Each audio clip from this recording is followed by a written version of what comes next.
Thank you. So I'm Sheila Cooper, and I'm the music director here at Archgate. And I always like to start with something I really mean from the heart, and that is thank you for the pleasure of working with your children. And thank you for coming out on a chilly December morning. The children from kindergarten through middle school have been working hard the last few months to prepare this performance, and we hope that it will bring you a moment of joy in this busy season.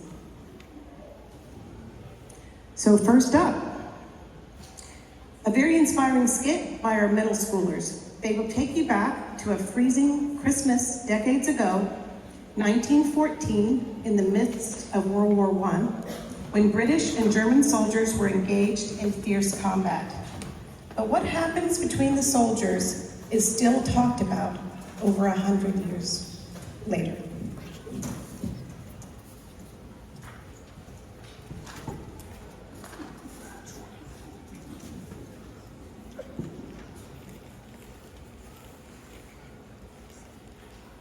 Dearest Mother, thank you for your last letter. Your words are a rare comfort in my cold trench. Living in this foul pit is very hard. I can't believe I was finishing school a couple months ago. The distance between us and the German line is only about 30 steps. We've been stuck in the same spot since October. It might start raining again tomorrow, and rain makes mud. The mud here is a thick, loamy foam that ruins everything we own. It's nothing like the mud back at home. It's very cold today, and our hopes of the war ending by Christmas have faded. But Mother, I must tell you about what happened today. A tale so wonderful you wouldn't believe my account. Christmas Eve was quieter than usual on the line. The drastic cold that rolled in 2 days ago was a blessing. The hard frost turned our mucky trench into solid ground. After sundown, we decided to light a fire outside of the bunker. But when we stepped outdoors, we heard the sounds of singing.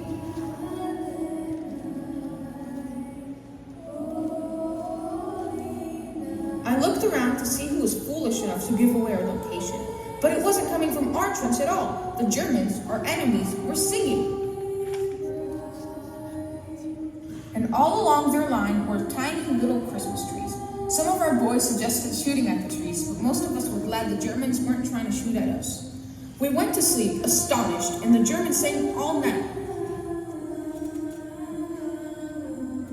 Once the sun rose, we saw the Germans hoisting up a banner that said, "Merry Christmas." Then came a voice. "Hello, English soldiers, where are your Christmas trees?" Followed by great laughter from their trench. We could hear everything, for there are only 30 steps to the east.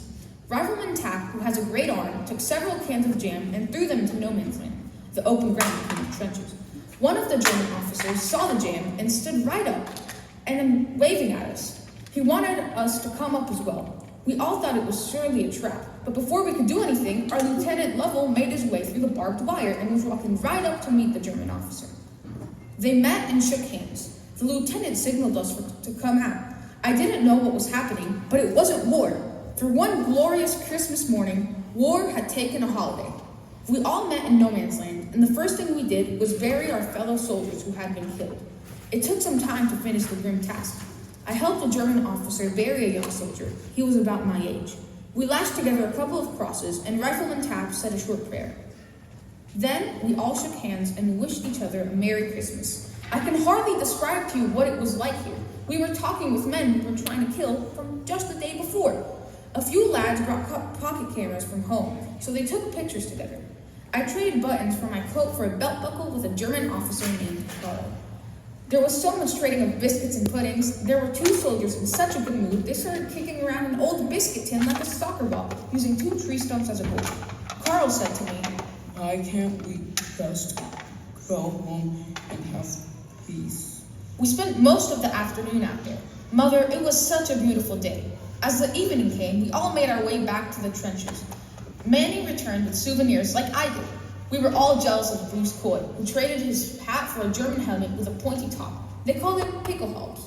We sat up on the edge of our trench and laughed together. It was like I was back at school. No sooner had we got back than Major Walter Watts came from the rear trench headquarters. He was furious. "You have acted like traitors to Britain. Load up your weapons and get ready to fire on the German line when I get back." The major was angry we befriended the enemy. They didn't seem like the enemy today. Altogether, it was a splendid day with our foes. Tomorrow, I suppose we will all fight for our countries. And when the Major returns, we will have to follow his orders. But I suspect our side will spend the rest of the night aiming high above the German trench, shooting at the stars. Merry Christmas, Mom. With love, Charlie. December 25th, 1914.